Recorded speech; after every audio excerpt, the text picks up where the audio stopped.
A crisis is looming in several public schools across the country, which have been cash-strapped following delays in the disbursement of schools' capitation by the government. Well, this is despite a series of assurances by the Education Cabinet Secretary, Ezekiel Machogu, with the latest being last week on Tuesday, when he announced that the government will release 28 billion shillings as capitation to primary schools, junior and senior secondary schools in the country by Friday this week. And as Serfine Achieng Ouma now reports, the promise is yet to materialize, with several school heads decrying the challenges they face running schools without money, some of whom received the last disbursement on the 26th of January. The delayed disbursement of capitation funds in schools across the country is proving to be a nightmare for several school heads who have been forced to run schools with empty coffers. Citizen Television is in possession of a document detailing that the last disbursement from the Ministry of Education for free-day secondary schools was on 26th of January 2023. The allocation per student was 4,413 shillings for first term of the year 2023.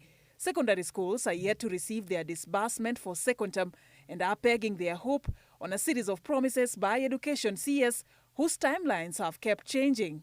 You know, the amount we give per student is 22,240, and then the week coming, teachers, I'm sure you're anxious.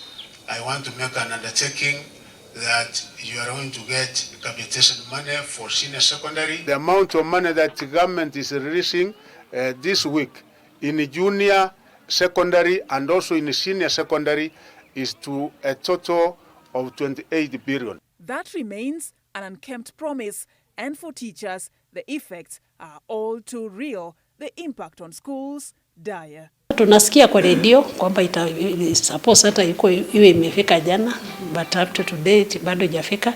Shule yetu nilitangulia kusema ni shule ya bweni na tunahitaji hela ndio tuweze kutekeleza, kulipia stima, tuweze kulipia maji, kulipia wafanyakazi. Since the second term began, the capitation for junior secondary schools,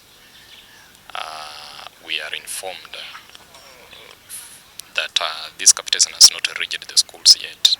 On 9th of March 2023, while appearing before the Senate Committee on Education to shed light on the challenges bedeviling the education sector, CS Machogu had assured members that the ministry was putting systems in place to fast-track disbursement of funds to junior secondary schools by the following week. You cannot give out funds on guesswork chairperson. We have to get the specific figure and for it to be captured in NEMIS, because if we just give out the money, then the government can be able to lose a lot of funds in the process, and we wanted to get it right, which we have done, and by next week the money will be dispersed to the various junior secondary schools.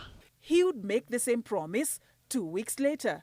The major priority that the Kenya Kwanza government has given is matters education, and that's why you see almost 28% of the total budget of the country goes into education. This particular year alone, the government has given capitation to all our senior secondary schools to the tune of 18 billion.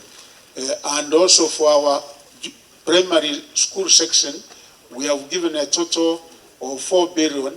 The only section which we are also in the process of giving out funds this particular week and next week is junior secondary schools, where we are supposed to give 8.9 billion.